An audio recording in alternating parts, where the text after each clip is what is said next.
Dito sa pangatlong rally na rin ng iba't ibang grupo sa pangunguna ng INC.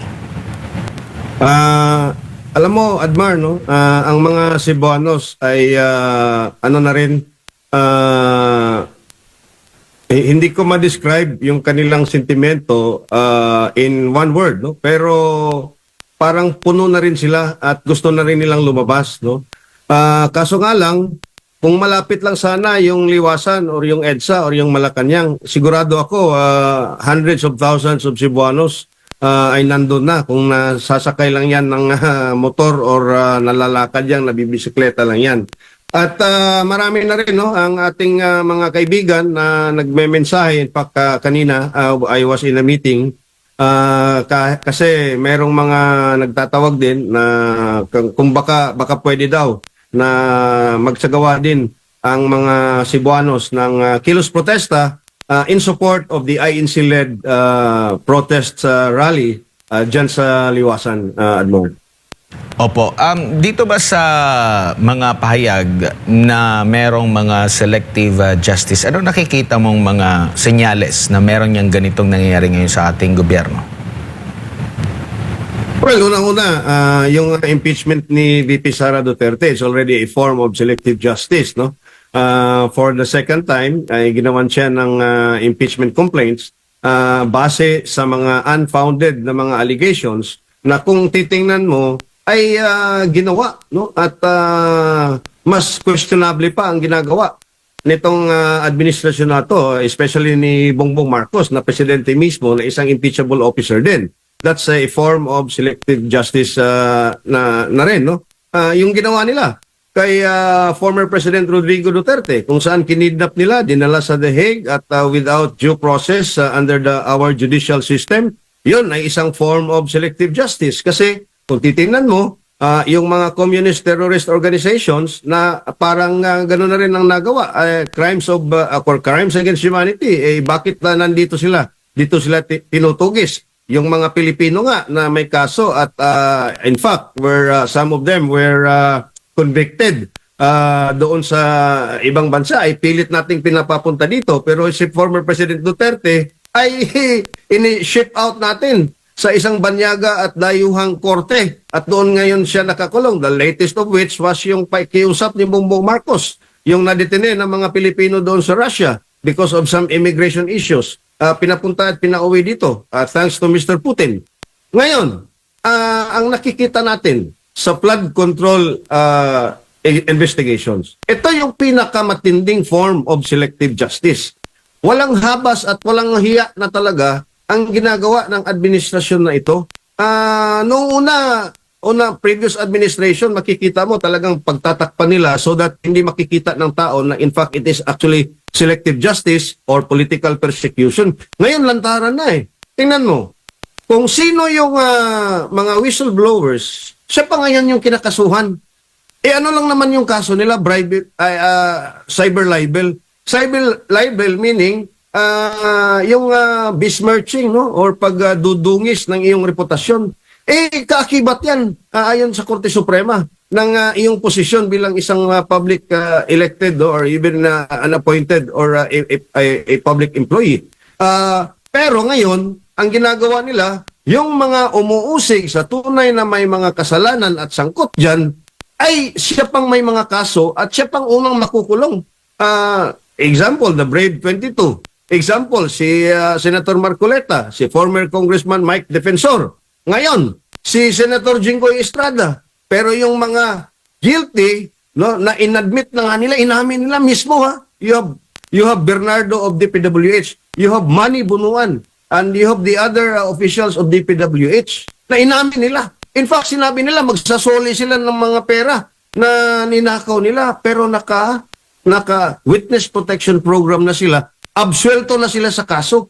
At yung mga testimonya nila ay gagamitin doon sa mga tao at mga politiko, in this case kay Bunuan, doon kay Jinggoy Estrada, na alam naman natin ay nasa panig ng Cayetano Black doon sa Senado. So again, this is a form of selective justice. Tingnan mo, plunder case against Marcoleta, it stemmed allegedly from the contribution of Kong Mike and a few others no?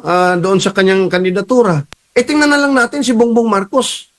Kung ang sasabihin nila is direct or indirect bribery by means of contribution, no? Kasi yung plunder, sasabihin nila, kasi you're accepting gift, no? And it was contributed to you dahil you have a public office, meron kang ibibigay na pabor. Applying the same logic, okay? Special Assistant to the President, Anton Lagdameo, is the biggest contributor of Bongbong Marcos during the campaign, 240 million. And in turn, at kabayaran yan, yung pagiging mataas na opisyal niya, Special Assistant to the President. Edi bribery na rin yan, kung tatawagin. Mel Robles, 30 million contribution to the campaign of Bongbong Marcos. Anong ginawa ni Bongbong Marcos? Anong in-award sa kanya? Anong gantimpala niya? Pagiging chairman, general manager ng PCSO. At hindi lang yan. Ang dami pang mga campaign donations na nandun sa iba't ibang mga kandidato at ngayon nakaupo na bilang mga elected senators and congressmen. So, again, selective justice. Opo, at ang sinasabi naman po nila na parte naman daw po ng transparency, accountability, itong ginagawa nilang pagsasampa ng kaso na nataon ng mga kritiko ng administrasyon. Well, una-una, no, yung transparency, actually, I agree. No. Pero, what's sauce for the gander or sauce for the goose should also be sauce for the gander. Apply natin yung transparency and accountability sa lahat. Huwag natin na pagka-kaalyado mo, walang transparency, very opaque, no? Pero pagka kontra mo sa opposition, gusto mo magde-demand ka ng transparency. Look at what's happening now doon kay VP Sara sa kanyang impeachment complaint. Sabi nila, this is for accountability, this is for transparency. Ano yung confidential at intelligence fund ni Bongbong Marcos? Nakikita ba natin paano na ginasta yun? Now, we have to congratulate the Vice President for the 4th straight year. She already, again, received an unmodified opinion from COA. And I think this is unprecedented sa opisina na yan and even all the other offices of government. At ngayon siya yung i-impeach, no? Kaya transparency, Admar, para lang yan sa kanilang pamamaraan to weaponize the law and to weaponize the language, no, against their political opponents. Napag-uusapan yung transparency, 8 daw po, sinasabing 8 doon sa tinaguriang Brave 18 ang gagamitin yung salaysay sa paglaban po dito sa pag-case build-up laban kay dating Speaker Martin Romualdez. No? Gagamitin din naman pala, sa tingin nyo po, bakit hindi kaya naging malaliman din ang investigasyon, lalo na dito po sa Senate Blue Ribbon Committee, ukol nga po dito sa mga alegasyon na ito ng tinaguriang Brave 18 plus 4 pa ata by EB? Yun na nga una dyan, actually dalawa. Ang sinabi ni, nung meron silang final at nabasa ko yung complaint noon, nung nag-apply ng precautionary hold departure order, yung ombudsman sa Sandigan Bayan against Martin Romualdez, dalawa sa Brave 18 ang ginamit na as part of the testimonial evidence, no? Ngayon meron daw na 8 na, no? At ang sabi nga ni Deputy Ombudsman Miko Clabano, pati nga yung testimonya ni former DPWH Secretary Manny Bunuan, kaya nga na-admit siya doon sa Witness Protection Program, is to nail down Martin Romualdez. At sabi nga ni Miko Clabano, I have to borrow his words, historic daw yung ikakaso nila against Martin Romualdez. Kaso, Admar at mga kababayan, hindi lang si Martin Romualdez ang tinuturo ng Brave 22 sa kanilang mga affidavits. No? Andon din si Sandro Marcos, andon si Bongbong Marcos, andon si Saldico, andon si Chis Escudero, andon nga si Senator Villanueva. At sabi nga ni Boyeng, 2 linggo na lang, ipapile na nila yung kaso ni Senator Villanueva. Anong ginawa nila? Nung nasa kanila na ang DOJ resolution, i-dismiss nila. At ngayon ay nagko-conduct sila ng panibagong preliminary investigation doon sa kaso ni Senator Villanueva. Ganon din kay Chis Escudero. Sabi nila, hinug na, ipapile ng Mayo. July na tayo, wala pang naipa-file na kaso against Jesus Escudero. Meaning to say, klarong-klaro, hindi na tayo magmamangan pa, talagang yung kakasuhan nila, pagka wala ka sa kanilang panig, pag bumaliktad ka, tulad ni Jesus Escudero at tulad ni Joel Villanueva, Jesus saves. Jesus Crispin Remulla saves. Yun. Opo, at ang rating po, no, ang pagagrado ng taumbayan kung pagbabasa yung pinakahuling SWS survey, sa panig ng Pangulo, negative 50 na ata. Sa panig ng administrasyon sa kabuuan, negative 13 din. Pero yung grabe na ang talagang akusasyon laban sa kanya, ang pangalawang Pangulo, do may pagbaba kung ihahambing mo sa mga nakalipas, pero nananatiling siya ang pinakamataas sa lahat ng mga matataas na opisyal ng gobyerno. Parang baliktad ata kung ang siniserbisyohan nitong mga kritiko ng pangalawang Pangulo ay ang taong bayan, batila iba yung kanilang pananaw sa pananaw ng taong bayan. Yun na nga, Admar, no? Dapat kasi ang pinapakinggan nila ang totoong sentimento ng taong bayan. In fact, ako, I do not believe in those surveys, no? Pinapading pa nila yan, eh. Yung kay Bongbong Marcos, I really believe na yung kanyang personal, no, as a president, no, hindi lang yan negative 15, nasa negative 20 plus na yan. Yung kanyang administrasyon sa kabuuan, hindi na yan negative 13. I think it's near the negative 20 or even more, no? At yung kay BP Sara naman, I do not think it's just plus 34.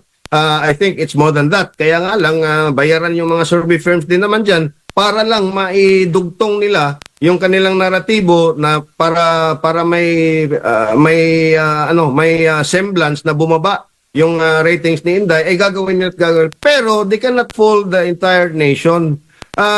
Ngayon, sila, eto kasi sila, wala na sila talagang ibang paraan pa para mapatahimik at matanggal ang isang Duterte na alam naman natin na hanggang ngayon ay walang credible na opponent in 2028, Admar. Ayaw na ayaw nila ng mga nasa administrasyon ngayon na mag-upo ang isang Sara Duterte in 2028. Ayaw ng mga Amerikano na nagbabacking ngayon, no? Siyang may suporta nitong Bongbong Marcos administration na maiupo yung isang Duterte, kasi nga independent foreign policy ang gagawin ni Inday, just like her father did, former President Rodrigo Duterte. Ayaw ng mga komunistang terorista na maupo ang isang Duterte dahil pupulbusin talaga sila tulad ng ginawa ni former President Duterte. Kaya ngayon, kahit ano pa mang sabihin ng taong bayan, ayaw pa rin nilang maniwala at gagawin nila yan. Except for the fact na mauulit ang history at yung taong bayan ay mauubos ng pasensya at gagawin nila yung tinatawag na direct state action. The state being the Filipino people. The state being the ultimate sovereign where power is derived from all these elected and appointed officials in government. Pag nangyari yan, wala na makakapigil dyan, Admar.